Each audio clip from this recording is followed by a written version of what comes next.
Chris here, and welcome to my channel, and welcome to this week's reading vlog. So it is officially September, and it's super exciting because I've decided to take part in literally all of the readathons. So I'm doing Battle of the Readathon, which is easy-ish because once I complete my Bonding with My Dragon prompt, it is mainly all about reading books you think you're going to love, because the higher star rating you give a book, the more points you get for your team. There are a handful of ways to earn bonus points, but the majority of the points are going to come from your star rating. So that means I can literally read whatever I want, which is really, really nice.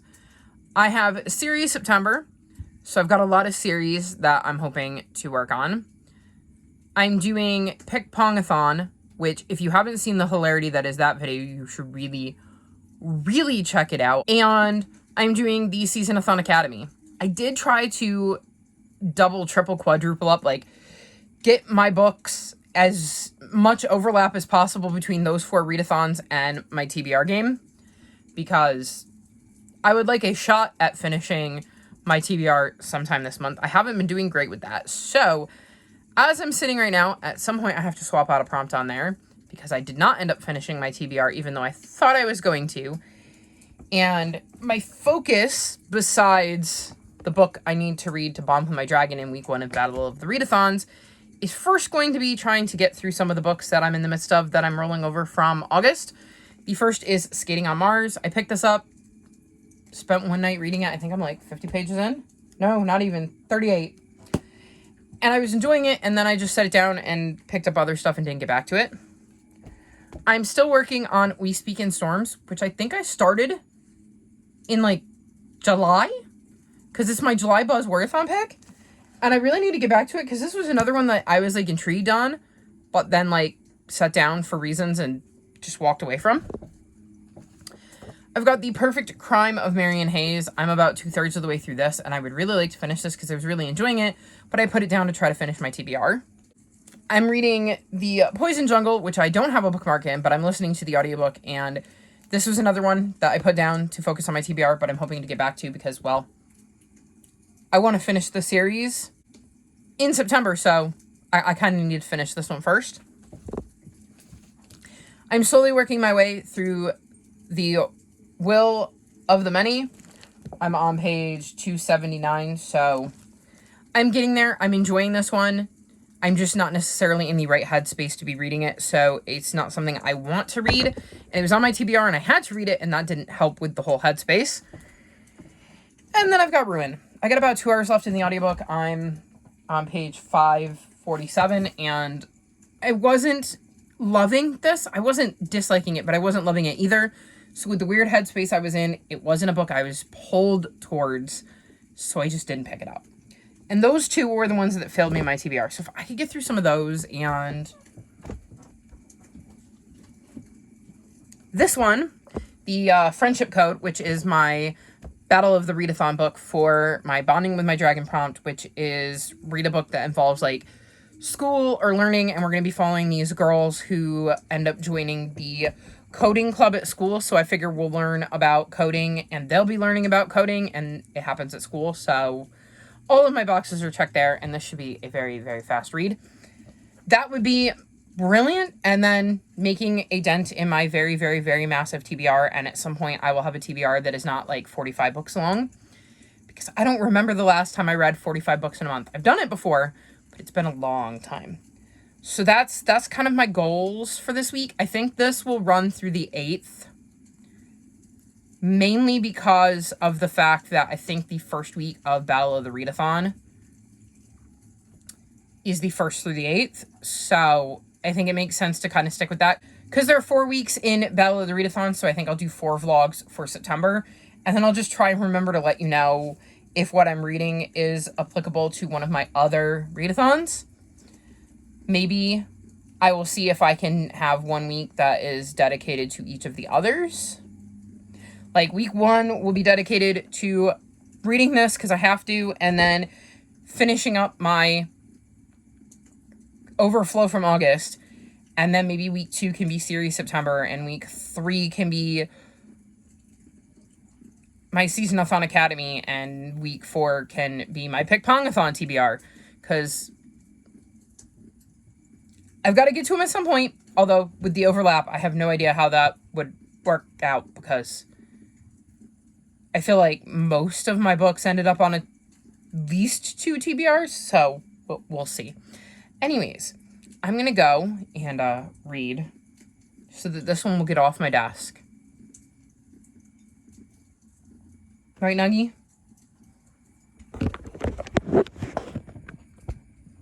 She's just taken over my desk. So yeah, I'm going to read, see if I can get her to move somewhere that is not on top of my computer, and I will check back in with you all soon.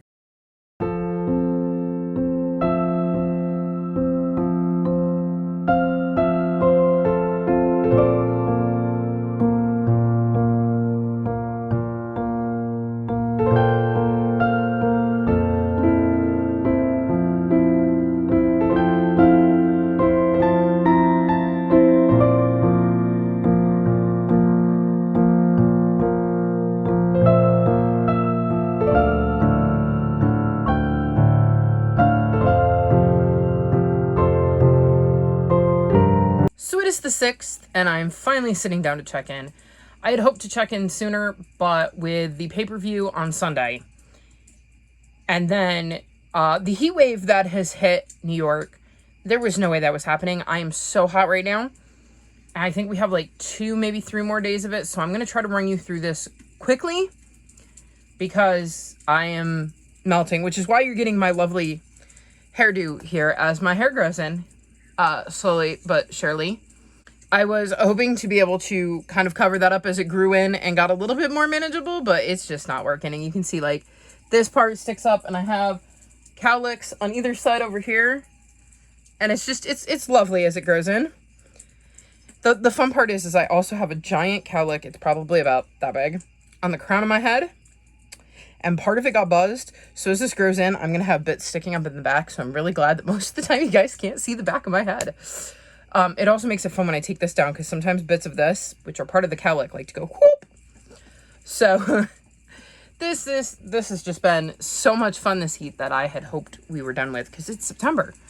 I live in New York. It's not supposed to be hot anymore. Anyways, I have actually made some decent progress in my reading. First up, I finished The Perfect Crimes of Marion Hayes, and I gave this book 4 stars. So this is the second book in this series, and in this one we're following Marion. And we meet Marion in the first book, and it is interesting to see things going on with Marion from her perspective. This overlaps with a timeline from book 1, so we're getting to see what Marion was up to while we were following Kit in book 1.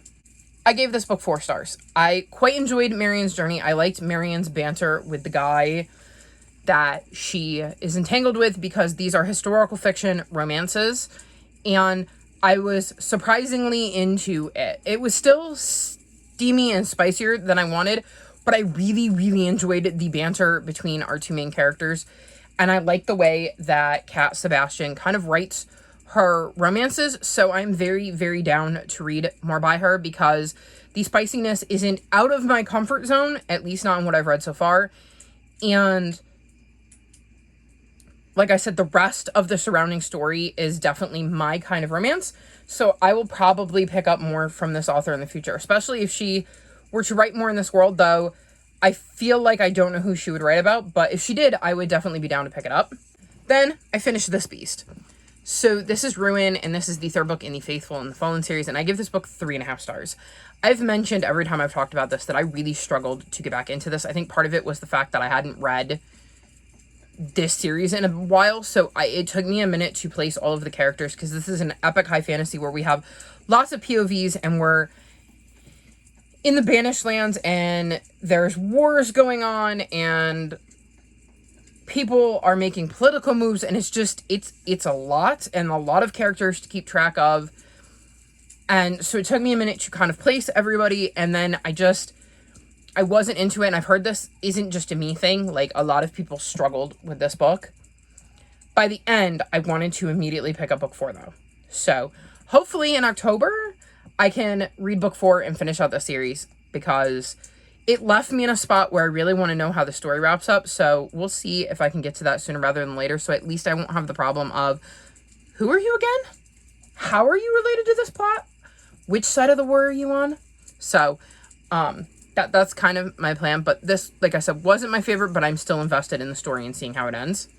Then I read Girls Who Code the Friendship Code, and I gave this book 4.25 stars, and I was reading this book for Battle of the Readathon. This was my Bond with My Dragon prompt for Green Team. I had to read a book that featured school or learning, and in this we're following, what's her name? Which one is she? Lucy. Lucy. Our main POV is Lucy, and she joins the coding club at school and gets paired up with 3 other girls. Sophie... Who? Sophie, Aaron. I almost said Aaron. And Maya. Sophie, Aaron, and Maya. Or is it Sophia? Well, that's going to bug me now. Sophia. It's Sophia. So Sophia, Aaron, and Maya. And they kind of are made a group in coding club, and they're not really friends. They don't really know each other. Erin, I believe, is a new girl at school. Maya is like a popular girl that Lucy's never really interacted with. And Sophia, I believe, was a friend of Lucy's, and they kind of had a falling out. Basically, Lucy joins this coding club because she wants to learn how to code so that she can make an app to help her uncle who has cancer and help him with like reminders to take his meds or refill his meds, suggestions for who could help bring him to appointments or pick up meds, stuff like that. So she wants to join the coding club so she can make this app for him. Once there, though, she realizes it's not going to be as simple as it seems, because she's not just going to immediately dive in and learn how to code. It's a lot more complicated than she thought it would be, and we kind of get to see her adventure as she begins to learn the basics of coding. So there you have it. She's in school, she's in a school club, and she's learning about coding, and you, the reader, learn about coding too. I feel like I understand it a little bit better than I did before I read this book. I definitely want to continue on with the series. I'm very curious to see what else these girls learn and how their relationship continues to develop, because like I said, they weren't exactly thrilled about being thrown together. So I really enjoyed this book, and it is definitely one I will recommend to the little ones in my life, because I think it would be eye-opening to kind of learn about coding and maybe give them an idea of something they could maybe want to do with their lives, especially, you know, the ones that identify as girls, because it is not necessarily something that would get suggested, I think, to girls as often as it should, because of all the stereotypical gender crap. So really enjoyed this book, and glad that I finally started this series, because I've been wanting to for a while. The other 2 books I finished are The Tyrant's Tomb and The Tower of Nero. I had to think for a minute. It was covered up by my little sticker from my library. I gave both of these 5 stars. These are rereads. These are the 4th and 5th books in the Trials of Apollo series, and I absolutely love them. I love this series. Apollo is easily my favorite character in the entire Percy Jackson universe. So I loved being back with him and getting to experience his story. And I loved the Easter eggs, because if you don't know, in this book, we see Apollo's story tie up. And as you know, if you're a Rick Riordan fan, we got, or are getting, 2 new Percy Jackson universe books. The first is the start of a new series, and the second, which comes out this month, follows Percy, Annabeth, and Grover. And now, I haven't read what either of these books is about. I kind of wanted to read it like when I read them, or even go into them maybe blind. But I had forgotten that the new series is set up in this one. And there is a moment in here that alludes to where I think the new Percy, Annabeth, and Grover book is set, like what time period in their story. So I'm very curious to see if I'm right about that. There was also an interesting line. I'm going to hold this up, my little spoiler sheet, because if you haven't read this, I think it might be technically spoilers. So as long as I'm holding this, if you don't want to know what I'm going to talk about, then wait until I'm not holding this anymore. It doesn't affect the plot of this one. It was a throwaway line. So I just want to theorize about it for a minute with people who have read it. Also, before I get into my spoilers, I'm also going to mention other books of Rick Riordan's, specifically Magnus Chase and the Kane Chronicles. So if you haven't read those and don't want spoilers, you should probably also turn away. So hopefully all of you that want to be gone are gone. Chiron mentions meeting with other, I want to say he uses like the word pantheons, and mentions meeting with a severed head and a cat. And all I could think of was the fact that in the Kane Chronicles, there is definitely a cat that could be referenced. She is one of the Egyptian gods, and it made me wonder if the severed head is somehow related to Magnus Chase, because if you've read those, you know that Magnus Chase is Annabelle's cousin, and we know, if you've read some of the books in the Percy Jackson universe, that Carter Kane and Percy have met, so they're all in the same universe. They're all in the same world, and it makes me wonder if that was a throwaway line that is going to be important down the line, because Chiron had a meeting with what to me read as like other kinds of gods, like the Egyptian gods and like the Norse gods. So I'm very curious to see if anything comes of that in either the book about Percy, Annabeth, and Grover, or the new series, like if it pops up at any point during that new series, or if it was a hint and we will be getting something completely different, like maybe another one of the like kind of 0.5s, where we get to hear more about what Chiron was up to. But I wanted to share that, and if you've read that, I would love to hear your theories, so let me know, because I'm very, very curious. Anyways, putting this away now. Okay, spoiler free again. So basically, I really, really love this series. I am very, very curious about where things are going. I have 2 more books I have to read, which are Percy Jackson's Greek Heroes and Percy Jackson's Greek Gods. And then I believe I will have read every single book in the Percy Jackson universe outside of the 2 new ones that came out this year. So I'm very excited to be on the verge of having read basically everything Rick Riordan's ever written or published, because I've read Magnus Chase, I've read the Kane Chronicles, I've now read everything in the Percy Jackson universe, and I've read Daughter of the Deep. And I think that's about everything, so very, very excited to be caught up, because Rick Riordan, I think, is one of my favorite authors. He would be up there with, like, Aaron Hunter for me, so thumbs up for that. The only other update I have is that I've started the bookbinder. I am on page 290. I did not want to put this down last night. It was like 5 a.m. and I'm like, I need to go to bed. I'm not finishing this tonight. I was not on page 290 at that point. I think I was in like the 250s. I chose to finish the Tower of Nero today instead of this one. Mainly because I had the audiobook for that, and that was a little bit easier to listen to while I had like the fans on than trying to hold this and keep the pages so that they weren't being blown away. This is a historical fiction set, I believe, during World War I. Yes, it's 1914. And we're following twin sisters Peggy and Maud. Peggy is our POV. And Peggy works as a bookbinder. And we're kind of seeing how that plays out during the war. Maud is some form of neurodivergent. It is never said, but like it is very obvious that she's clearly not neurotypical. Not that there's anything wrong with that, but it definitely creates some issues in Peggy's life because she has to kind of keep an eye on her twin sister. Her mom has passed away. Her dad was never in the picture. Her sister also works at the bookbindery. She loves folding, so folding pages to bind books is right up Maud's alley. And they're basically dealing with the war and what it is like to live through that war, knowing people in the war, meeting refugees from Belgium? Yes. And how those refugees kind of impact their life.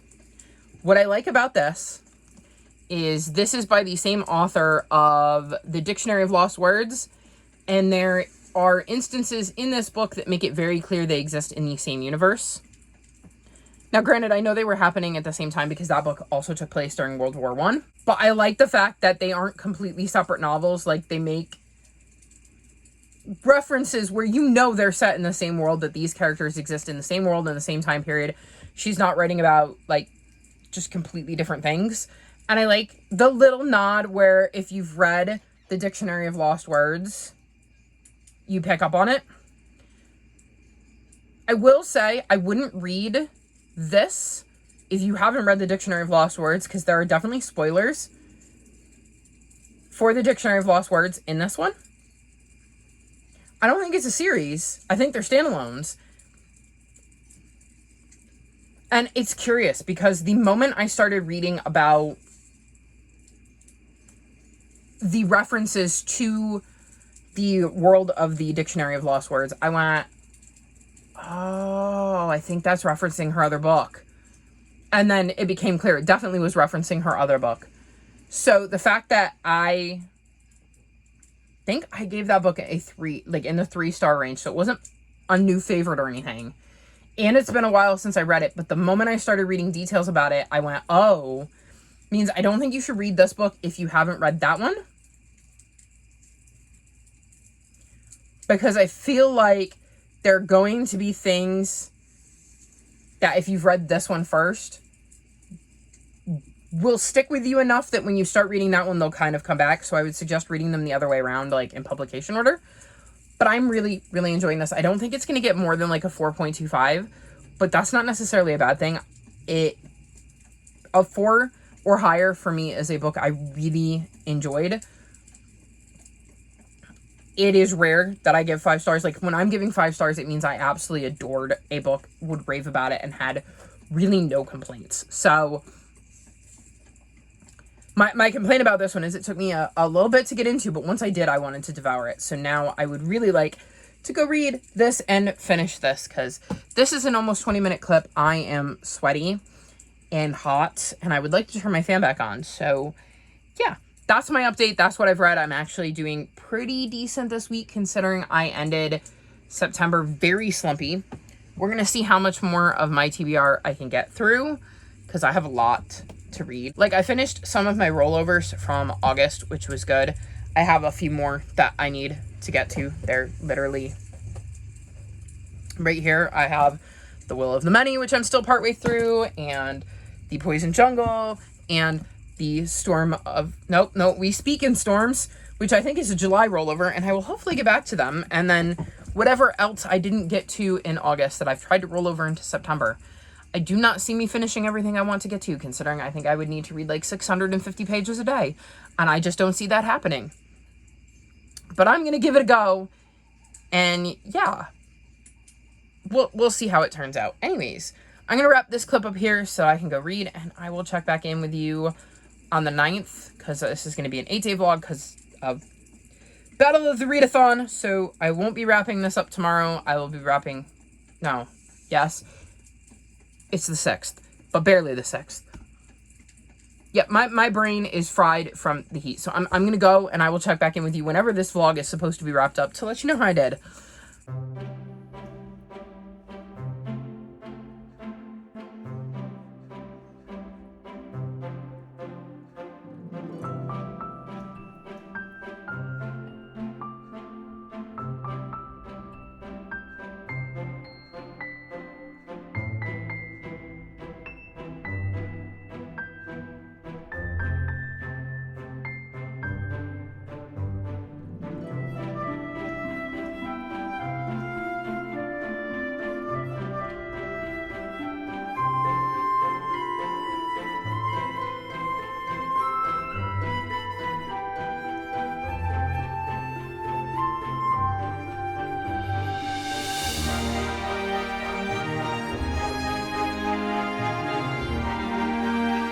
So it is officially the 9th, which means it is time to wrap up week 1 of Readathon. So it hasn't been my best reading week, and I think part of it was because of Readathon, actually. Mainly, there were lots of books I wanted to read, but I knew they were from, like, series I loved, so I didn't want to read them. Because next week is when star ratings are going to count, and I'm like, hello, CLO. I'm like, I don't want to read my 4 and 5 star reads, or books I believe will be 4 and 5 stars, until the star rating points count. So I purposely didn't read them this week. But then it left me going, well, that could be. Well, that could be. Well, I'm not in the mood for that, but that could be. So I just ended up not reading as much as I should have. So the only other book I have finished since I last checked in is The Bookbinder. I ended up giving this 4.25 stars. I really enjoyed how this turned out. Cielo, they do not need an extreme close-up of you. Oh. I really enjoyed getting to see, is it Peggy? Yes. Peggy's story and her journey. I like how it kind of turned out and how the book wrapped up. I definitely needed a historical fiction. It was like a really good book for me to sink my teeth into because I feel like I haven't read a historical fiction in a little bit. So it was kind of a nice palate cleanser. And so picking it up was a smart decision on my part. And hopefully... Stop sniffing the camera. Oh, she's so much fun. She doesn't want to sit with me, but she also wants attention. Anyways, hopefully Pip Williams will release more books in the future because I definitely want to check them out because I've really enjoyed the books I've read, especially this one. I have made progress in 3 other books. The first is... Do we even want... Oh, we have a cat using the potty in the hallway. There are litter boxes in the hallway. I was like, what is that noise? It is a cat going potty. Hang on. I'll be back when they're done. Okay, so the cat is out of the litter box, and as you can see, Cielo thinks you really, really need that close-up. Cielo. So the first book I'm going to mention that I have made progress in is Dead in the Shop, which is the 3rd and final book in the Grassmere Cottage series. I'm on page 90, and I think it's only like 140 pages, so I'm making really good progress in that. I'm enjoying it. I think it's going to be a 4-star. I think I enjoyed the first 2 books more.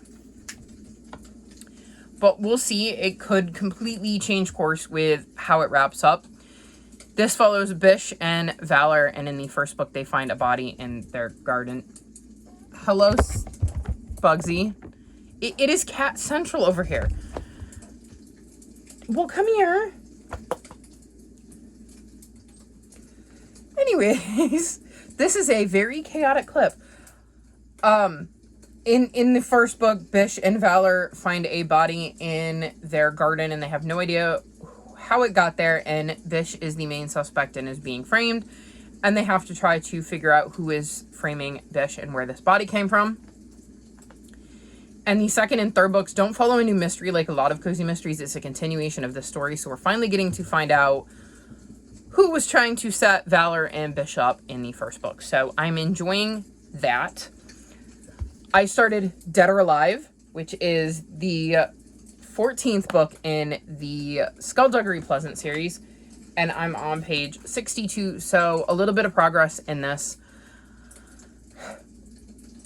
I'm not far enough in it to have an opinion on this one yet, or a feeling as to where it's going to rank, but I believe there are only 2 books left, so hopefully we'll see some big moves happening in this one to set up the final book in the series. And then the other book I started is Happy Place by Emily Henry, and I'm on page 106. So this is a romance, and in this one we're following Harriet, who broke up with her fiance Wynn 5 months ago, and they haven't told any of their friends. They have like the same friend group and have had the same friend group the entire time they've known each other. And they're headed to Harriet's Happy Place, which happens to be this like beach house? No, main cottage that has been the group's yearly getaway, and it is owned by one of her friend's fathers, and he is selling it. And so they don't want to ruin their last shot at being all together in their happy place. So Wynn and Harriet decide they aren't going to say anything and are pretending they're still engaged when they're not. I'm enjoying this so far. I've heard mixed reviews on this, and my mom said it was all right. It wasn't her favorite. It was all right. I think it is the exact right kind of like light and easy read I have needed this week. Especially when I went into it with such low expectations, I wasn't expecting it to be a 5-star. So I wasn't as worried about reading it this week. Also, this week has been very, very stressful, and my brain is just going in 8 million directions. So having something a little bit lighter and something that requires less focus has certainly been a huge help. So I'm enjoying this so far. I'm liking that we're getting kind of flashbacks, because we get flashbacks to Wynne and Harriet meeting, and I'm going to assume seeing how the relationship developed, and then present day, and we still don't quite know all of the details, and we're getting to learn about their friends both in the past and in the present, and I'm enjoying it so far. I'm not saying it's going to be a 5-star, but I could see it being a high 3, maybe low 4-star at the rate it's going. And I just thought of another book I finished. I completely forgot I had even read this. I finished The Poison Jungle, which is the 13th book in the Wings of Fire series. I'm going to go 4 stars on this one. I'm enjoying this arc quite a lot. It is very intriguing. This series follows clans of dragons, and there's a prophecy in the first book about the Dragonettes of Destiny who are going to save the world. And we get a book from each of their POVs for the first 5 books. And then we switch to new dragons with a new prophecy for the next 5. And now in this back 5, we've switched to a whole new set of dragons with a new prophecy. It's all set in the same world, so we do see characters pop up. It's very much a continuation. So they're definitely all in this same series.